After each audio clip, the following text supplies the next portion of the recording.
अच्छा भजनिया समझ में आवत बा नहीं आवत समझ में आ रहा है क्या अरे टिम टिम थोड़ी थोड़ी यहूदी भाषा के भी एक आध शब्द टपक पड़े हैं अपने आप, चाहे मेरे पीछे पीछे आ गए हों कि अब अवध का व्यक्ति कथा कह रहा है तो हम भी थोड़ा टपक पड़े बीच में, तो अवधी भाषा के भी शब्द हैं। डिम डिम डमरू बजावेला, अब ये ला अवधी भाषा कर सकते हैं। डिम डिम डमरू बजावेला हमार जोगिया।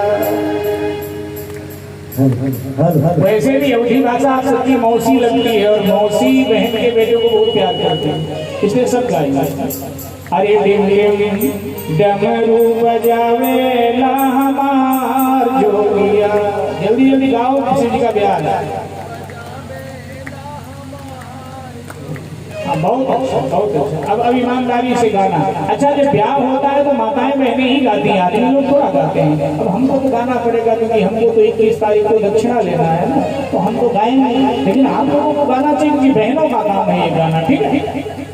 अरे डिम डिम डमरू बजाएला हमार जोगिया। डिम डिम डमरू बजाएला हमार जोगिया। ओ हमार जोगिया रे हमार जोगिया। ओ हमार जोगिया, ओ हमार जोगिया। डिम डिम डमरू बजाएला हमार जोगिया। डिम डिम डमरू बजाएला हमार जोगिया। शीशे गंगा जी की धार सो है चंद्रमा नीलाल। शीशे गंगा जी की धार सो है चंद्रमा नीलाल। शीशे गंगा जी की धार सो है चंद्रमा नीलाल। शीशे गंगा जी की धार सो है चंद्रमा नीलाल। विभूति रमावेला हमार जोगिया। विभूति रमावेला हमार जोगिया। ओ हमार जोगिया, ओ हमार जोगिया। ओ हमार जोगिया, ओ हमार जोगिया। विभूति रमावेला हमार जोगिया। विभूति रमावेला हमार जोगिया। डमरू बजावेला हमार जोगिया। डिम डिम डमरू बजावेला हमार जोगिया। पहले नागनी पिछाड़ा हाथ पहिरे हैं प्याला। पहिरे नागरी पिछाड़ा हाथ पहिरे हैं प्याला। पहिरे नागरी पिछाड़ा हाथ पहिरे हैं प्याला। बैल चढ़िया वेला हमार जोगिया। बूढ़े बैल चढ़िया वेला हमार जोगिया। ओ हमार जोगिया रे हमार जोगिया। ओ हमार जोगिया, ओ हमार जोगिया। बैल चढ़िया वेला हमार जोगिया। बूढ़े बैल चढ़िया वेला हमार जोगिया। डमरू बजावेला हमार जोगिया। डिम डिम डमरू बजावेला हमार जोगिया।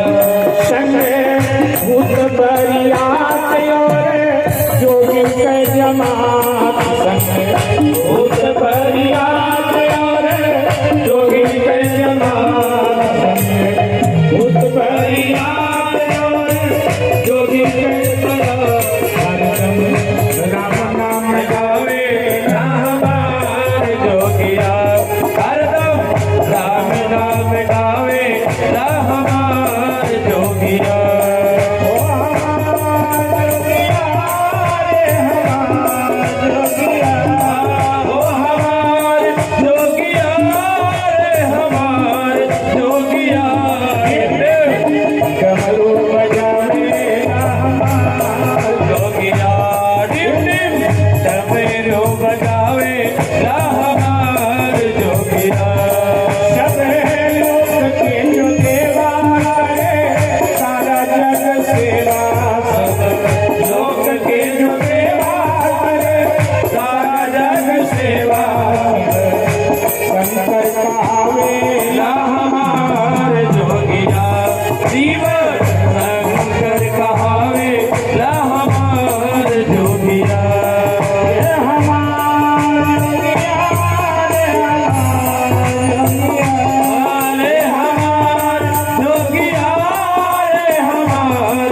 जोगिया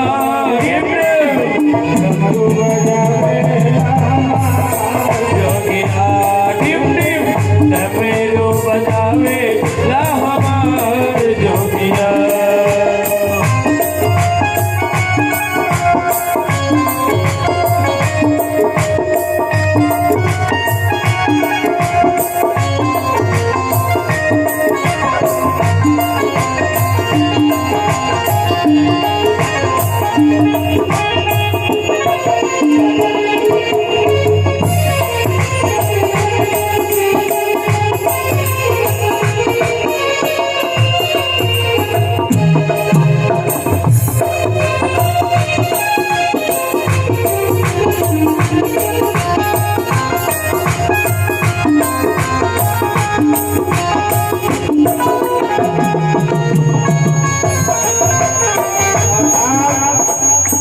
ऋषियों को प्रणाम करके पार्वती जी राजभवन में पधार गई।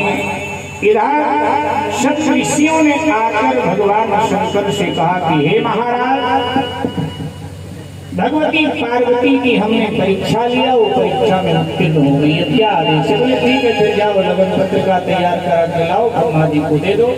सप्तऋषि महाराज हिमांचल के पास आए, सारी बात महाराज हिमांचल को बताई और महाराज हिमांचल से लगन पत्रिका तैयार करा करके ला करके श्री ब्रह्मा जी को दिया। ब्रह्मा जी ने लगन पत्रिका पढ़ करके देवताओं को सुनाया और बताया कि आज ही अभी ठीक 10 बजे शिव पार्वती के विवाह का मुहूर्त है। तो ये कहना था कि देवलोक में शहनाइयां बजने लगी, देवी देवता सब अपना श्रृंगार करने लगे कि बारात में जाना हो तो सजते हैं, सब सजने लगे। इतने में देवराज इंद्र ने ब्रह्मा जी से पूछ लिया, क्योंकि देवराज इंद्र ने कैलाश की तरफ देखा, तो जब कैलाश की तरफ देखा तो कैलाश पर कोई कोलाहल नहीं, कोई भीड़ भाड़ नहीं है, क्योंकि विवाह हो तो भीड़ भाड़ होती है। कैलाश पर सारा वातावरण शांत है। शिव जी महाराज भी धूना के पास बैठे हुए माला पर राम राम राम राम जप रहे। इंद्र ने कहा कमाल, जिसका ब्याह है वो ना नहाया ना धोया, ऐसे ही बैठा राम राम जप रहा, और हम लोग खानका में अपना श्रृंगार कर रहे हैं, सज रहे हैं। इंद्र से रहा नहीं गया तो ब्रह्मा जी से पूछ लिया कि ब्रह्मा जी ये बताओ, ब्याह स्वर्गलोक में है किसी का या कैलाश वाले का है? बोले नहीं, स्वर्गलोक में जिसका विवाह है, विवाह तो शिव जी का, तो जिसका विवाह है तो चुपचाप बैठा हुआ है शांत, और यहाँ हम लोग सज रहे हैं, श्रृंगार कर रहे हैं। उसको भी बोलो ना धोले थोड़ा, श्रृंगार करे, सज ले। ब्रह्मा जी का छोड़ो यार, बेकार की बातें, बड़ी मुश्किल से विवाह के लिए अगले को हमने तैयार किया, अब हम कहें नहाओ धो, थोड़ा कपड़े पहनो, श्रृंगार करो, और कहीं वो बिगड़ गया, कहते हम जाते ही नहीं, तुम लोग जाओ, फिर क्या होगा? इसलिए छोड़ो, हम लोग श्रृंगार कर लेते हैं, सज के चलते हैं, और उसको कह देंगे शिव जी चलो उठो, वो तो ऐसे ही चल देता है उधर उधर। इसलिए क्या लेना देना। इंद्र ने का बात भी आप ठीक कह रहे हैं, क्योंकि जब दूल्हे का ब्याह होता है तो उसकी बहन, बुआ, ताई, चाची, भाभी, माँ, यही लोग तो सजाती हैं। ब्रह्मा जी कहा, इंद्र ने हंस कर कहा, ये तो दुनिया का पहला और अंतिम दूल्हा है कि ना माँ, ना बाप, ना बहन, ना भाई, ना भाभी, ना बुआ, ना ताई, ना चाची, कोई है ही नहीं। ब्रह्मा जी ने कहा, बिल्कुल ठीक है, कि कोई है ही नहीं तो सजाएगा कौन? शंकर जी का एक गण ये सब सुन रहा था, कहीं वहीं से निकल रहा था, उसने सुन लिया, उसको बहुत बुरा लगा कि ये लोग हमारे महाराज का मजाक बना। आया शिव जी के पास, प्रणाम किया और फिर पूछा, भोलेनाथ आज आपका विवाह है क्या? शंकर जी ने कहा, भैया विवाह था। बोले देवता लोग ना आपका मजाक बना रहे हैं। क्या कह रहे हैं? देवता लोग कह रहे हैं कि कोई आगे पीछे तो है नहीं, तो उनको दूल्हा कौन बनाएगा, सजाएगा कौन? तो शंकर जी ने कहा, ठीक ही तो कह रहे हैं, हमारा कौन रिश्तेदार है? कोई नातेदार रिश्तेदार तो है? तो गणों ने कहा कोई रिश्तेदार है आपके नहीं है क्या? बोले नहीं, एक ही रिश्तेदार है, बाकी कोई रिश्तेदार। बोले वो कौन है? बोले नाता एक राम जी से दूजा नाता छोड़ दे, नाता एक राम जी से दूजा नाता छोड़ दे, नाता एक राम जी से दूजा नाता छोड़ दे, नाता एक राम जी से दूजा नाता छोड़ दे। एक ही नाता है, नाता एक राम जी से दूजा नाता तोड़। मेरा नाता केवल एक राम जी से है, बाकी और किसी से कोई नाता नहीं, जग से कोई संबंध, बस जगदीश से ही मेरा संबंध। शंकर जी के गणों ने कहा नहीं नहीं बाबा, हम लोग भी तो आपके संबंधी है ना, हम लोग है ना आपके सेवक, दुनिया ने ठुकराया आपने अपनाया, हम लोग भी तो आपके परिवार के हैं। शंकर जी यहाँ से बोले हाँ हाँ ये बात ठीक है, तुम लोग भी हमारे परिवार के हो। तो बोले तो हम आपको सजा दें? हाँ बोले ठीक, सजा तो अगर सजाना चाहते हो, वैसे सजने में मेरी रुचि नहीं है, लेकिन फिर भी तुम लोग सजाना चाहते हो तो अपने ढंग से मुझे सजा जा। शिव जी की रुचि नहीं सजने में, सचमुच में सजना शिव जी ही है। पति का एक पर्याय है सजना। हमारे अवधि में कोई पत्नी अपने पति से कुछ तगड़ा लेना चाहे तो फिर जब हाव भाव दिखाती है, प्रेम दिखाती है, तो बहुत ये जरूर बोलती है तुम तो मेरे सजना हो। अवधि तुम तो मेरे सजना हो, और सजना का अर्थ तुम मत सजो मैं सजूंगी। हाँ अच्छा, पुरुष लोग सजते भी तो नहीं है ना, क्योंकि अपन लोगों का कोई साज श्रृंगार है भी तो नहीं, वही पुराने सब चले आ रहे हैं। सारे साज श्रृंगार बहनों के होते हैं, 6 महीने में फैशन बदल जाता है। अलमारी में कितने कपड़े कसे होते हैं घर में, लेकिन कहीं कुछ जाना हो, पति बोले कि वहां जाना, बहनों की क्या कुछ है ही नहीं, इतने बड़े हैं। कई बार तो कीड़े काट जाते हैं बड़े बड़े, भी ज्यादा दिन हो जाता पहनती ही नहीं तो कीड़े काट जाते हैं, फिर भी यही शिकायत करें कुछ है ही नहीं, क्या पहन के जाऊंगा। और पुरुषों का तो कोई पुराना चलता है। तो शिव जी सचमुच में सजना है, वो सजते नहीं। और संसार के पतियों से भी मानो कहते ज्यादा सजो मत, क्योंकि तुम सजोगे तो पत्नी को डबल सजाना पड़ेगा, इसलिए तुम सजो ही मत, तो फिर थोड़ा काम चल जाए। सजना काम तो माताओं का। तो शिव जी सचमुच में सजना है। बोले सजने में मेरी रुचि नहीं है, लेकिन फिर भी तुम चाहते हो तो सजा। तो शंकर जी के गण शंकर जी को सजाने लगे। अब शंकर जी के गणों ने सुना था कि जब दूल्हा ब्याहने जाता है ना, अच्छा ये ध्यान से सुन लीजिएगा, शंकर जी के पूरे श्रृंगार का दर्शन अगर आपने ठीक से कर लिया तो समझ लो कि शिव पुराण का जो सार तत्व है वो आपने पा लिया। शिव पुराण का पूरा सार तत्व शंकर जी के श्रृंगार में है। जब अपने घर में शंकर जी का दर्शन करो, मंदिर में शंकर जी को जल चढ़ाओ, तब ये इसका ध्यान करो जो शंकर जी का श्रृंगार है पूरा का पूरा। तो अब ध्यान से शंकर जी के श्रृंगार का दर्शन कर लेते हैं। शंकर जी के गणों ने सुना था कि जब दूल्हा ब्याहने जाता है ना तो मुकुट पहनता है। अब मुकुट या चांदी का होता है या सोने का मुकुट। तो एक गण ने कहा कि भैया दूल्हा को तो मुकुट पहनाया जाता है। बोले हाँ तो मिलेगा मुकुट का? बोले मुकुट तो सुनार की दुकान पर मिलेगा। उसने कहा लेकिन हम लोग सुनार की दुकान पर जाएंगे मुकुट लेने तो हमको देखते हैं या तो सुनार दुकान की शटर गिरा दिया या देखते ही मर जाएगा। बात भी थी कि भूत फिर दुकान में घुस जाए तो क्या होगा। तो गणों ने कहा कि भाई शंकर जी का ब्याह हो और सुनार के घर में हाहाकार हो, रुदन हो, ये भी तो ठीक नहीं है। बोले हाँ, बोले सुनार की दुकान पर जाना ठीक नहीं होगा, बेचारे के घर में रोना धोना मच। बोले फिर क्या करें? एक चतुर्गण ने कहा कि ये शंकर जी की जो बिखरी जटाएं हैं ना, इनको मुकुट के आकार का बना करके बांध देते हैं। तो जो जटाएं चारों तरफ बिखर रही थी ना, उनको संवार लिया, सजा दिया मुकुट के आकार का, जटा मुकुट, जटा का मुकुट बना दिया। शिव जी महाराज हमको आपको बताना चाहते हैं कि ब्याहने जाओ, लेकिन ब्याहने से पहले तुम अपने जटा को मुकुट बना दो, क्योंकि जटा हमारे सर पर भी है और जटाएं तुम्हारे सर पर भी। जटा माने जंजाल, माने हमारे जीवन की समस्याएं, माने हमारे जीवन की झंझट। शिव जी कहते हैं ऐसा कोई सृष्टि में नहीं जिसके जीवन में समस्याएं न हो। समस्याएं सभी के जीवन में हैं, अंतर यह है आपकी कुछ और समस्या है, हमारी कुछ और समस्या है, लेकिन समस्याओं से रहित किसी का जीवन नहीं है। शिव जी कहते हैं समस्याओं को झेलने की आदत बना, समस्याएं तो आएंगी, उनको अपना श्रृंगार बना लो, झंझटों को श्रृंगार बना लो जीवन में।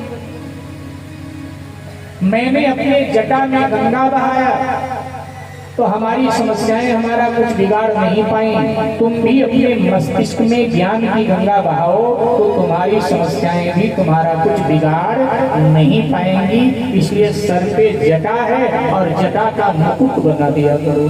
अब फिर दूसरी समस्या आ गई। एक गणने का भैया सेहरा भी तो पहन के जाता है दूल्हा। हाँ भाई सेहरा तो होना चाहिए। बोले सेहरा होता किसका है? या तो सेहरा होता है फूलों का या कागज का। आजकल कागज का आ गया है, फूलों का। बोले फूलों का सेहरा कहाँ? बोले माली की दुकान पर। बोले भाई किसी की भी दुकान पर जाएंगे वो मरेगा, माली की दुकान पर जाएंगे माली मर जाएगा हमको देखते। बोले तो सेहरा तो होना चाहिए। एक ने कहा मैं प्रबंध करता हूँ, वो दौड़ा दौड़ा गया और एक टोकरा नाग भर लाया। बोले ये क्या करोगे? बोले इसका सेहरा बना देते हैं। तो नागों का पूंछ ऊपर शंकर जी के बालों में बांध दिया और मुंह नीचे लटका दिया। तो जटा मुकुट और सवारा, सेहरा किसका हो गया? नागों का सेहरा हो गया। मस्तक पर क्या है शिव जी के? चंद्रमा। चंद्रमा शीतलता का प्रतीक है। शिव जी बताना चाहते हैं ब्याहने से पहले अपनी वाणी को, अपने मन को, अपने मस्तिष्क को शीतल बना। क्योंकि जब ब्याह नहीं हुआ था कुंवारे थे, अब लड़का कुंवारा होता है तो कुछ भी बोल दे माँ बाप को तो माँ बाप हंसते हैं और पड़ोसी से कहते बहुत गुस्सा है, ऐसा बोलते हैं। लेकिन उसी बेटे का जब विवाह हो जाता है और थोड़ा सा ऊंचा बोल दे तो वही माँ बाप कहते हैं आ गई ना सिखाने वाली, गुरु मंत्र दे दिया, मेरे बेटे को बिगाड़ दिया। तुम्हारा बेटा सुधरा था, वो पहले से बिगड़ा था, बेचारी को उसको क्यों दोष दे रहे हो? लेकिन यही होता है हर घर में, बेटे की बात दबाने के लिए आकर के बिगाड़ दिया ना मेरे बेटे को। तो इसलिए शिव जी कहते हैं कि विवाह से पहले अपने वाणी को, अपने मन को, अपने मस्तिष्क को शीतल बना लो।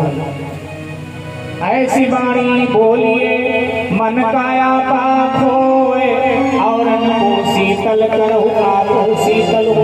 इसलिए मस्तक पर चंद्र है साहब, चंद्र धर्म का भी प्रतीक है। शिव जी कहते हैं देश में जाओ विदेश में जाओ जहां भी जाओ तुम्हारे आचरण में तुम्हारा धर्म होना चाहिए। तो मस्तिष्क पर चंद्र है और नीचे उतरो साहब तो शंकर जी के गले में विष है, इसलिए उनका कंठ नीला पड़ गया है और नाम ही हो गया नीलकंठ। बोलो नीलकंठ भगवान की जय। विष है।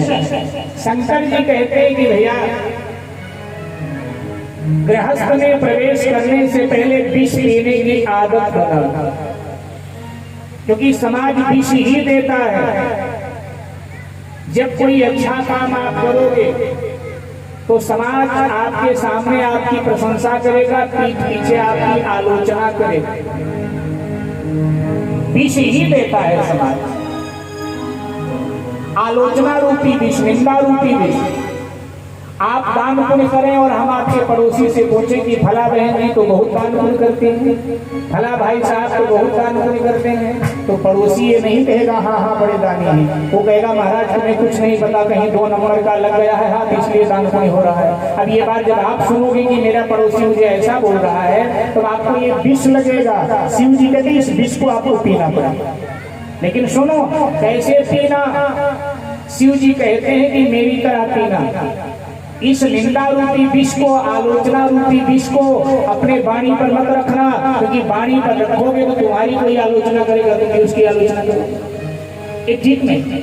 तो क्या करें, निगल जाए, दिल से लगा ले। बोले नहीं नहीं, दिल से नहीं मत लगाना, नहीं तुम्हारा दिल तब तक जलेगा जब जब ये बातें याद आएंगी, तुम दिल जले हो जाओगे। तो फिर क्या करें, शिव जी कहते मेरी तरह कंठ पर रख करके नीलकंठ बन जाओ। नीलकंठ भगवान, कंठ में विष है। अब शंकर जी के गणों ने सुना था कि दूल्हा जब ब्याहने जाता है ना तो सोने की माला पहन कर जाता है। अच्छा, अपने ना हो तो रिश्तेदारों से मांग लेता है कि भैया मेरा विवाह है, जरा 2 दिन के लिए दे दो, और विवाह हो जाएगा तो वापस कर देंगे। सोने की माला पहन कर। अब गणों ने ये सुना था कि भाई गले में माला भी पहनकर दूल्हा जाता, तो एक गण दौड़ा गया और एक बहुत बड़ा बिस्तर नाग ले आया, और वो बिस्तर नाग की माला शिव जी के गले में डाल दिया। नागों की माला, दुनिया सोने की माला पहन कर जाती है, और ये साहब ब्याहने गए तो नागों की माला। किसी ने शिव जी से पूछा, प्रभु ये क्या किया आपने, दुनिया को सोने की माला पहनाते हो और खुद नागों की माला पहनकर ब्याहने गए पार्वती जी को, क्यों? शिव जी ने कहा जो सोने की माला पहन कर चलते हैं ना, उनको मैं शिक्षा दे रहा हूं। क्या? सोने की माला पहनने वालों को मैं बता रहा हूं कि सोने की माला अगर गले में पड़ी है तो थोड़ा सावधानी से राह चलो, थोड़े सावधान होकर चलो। ये सोने की माला कब नाग बनकर तुम्हें डस जाए कुछ पता नहीं, इसलिए सोना पहनने वालों थोड़ा सावधान हो। बात भी ठीक है कि जिन्हें हम हार समझे थे गला अपना सजाने, जिन्हें हम हार समझे थे गला अपना सजाने को, तो काले नाग बन बैठे हमें ही काट खाने को। तो काले नाग बन बैठे हमें ही काट खाने को। तो गले में जो स्वर्ण की माला है कब नाग बनकर डस है कुछ पता नहीं, इसलिए शिव जी कहते हैं मैं नाग की माला पहनकर ब्याहने गया था। दूसरे अर्थ में मैं दुनिया को ये बताना चाहता हूँ कि भाई विवाह करो, विवाह करना कोई अपराध नहीं है, विवाह करना चाहिए, गृहस्थ जीवन बिताना चाहिए, लेकिन काल को याद रखो। नाग काल का प्रतीक, काल को याद रखो कि काल हमेशा तुम्हारे गले में फंदा डाले डाले तुम्हारे साथ चल रहा है। ये बताने के लिए मैंने नागों की माला पहनी। अब शंकर जी के गणों ने सुना था कि दूल्हा ब्याहने जाता है तो शरीर पर उसके कुछ मला जाता, ये नहीं पता था कि पीला मला जाता है कि काला मला जाता है। बस इतना पता था कि कुछ मला जाता है जब दूल्हा ब्याहने जाता है। मला जाता है, क्या मला जाता है?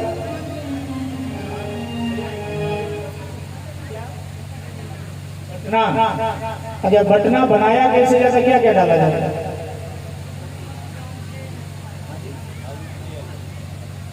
मतलब मुख्य रूप से उसमें हल्दी होता है, और हल्दी तेल, तो हल्दी जो है, हल्दी तेल सौंदर्यवर्धक पदार्थ है। हल्दी तेल जो है बार बार शरीर पर मलने से शरीर में निखार आता है, सौंदर्य बढ़ता है। अब प्राचीन काल में सौंदर्य के ये प्रसाधन नहीं थे जो वर्तमान में मौजूद है, तो इसलिए ये हमारे पूर्वजों ने ये एक औषधि दिया कि हल्दी और तेल को मला जाए। तो शंकर जी के गणों को केवल इतना पता था कि कुछ मला जाता है शरीर पर जब दूल्हा ब्याहने जाता है, ये नहीं पता था कि पीला मला जाता है कि काला।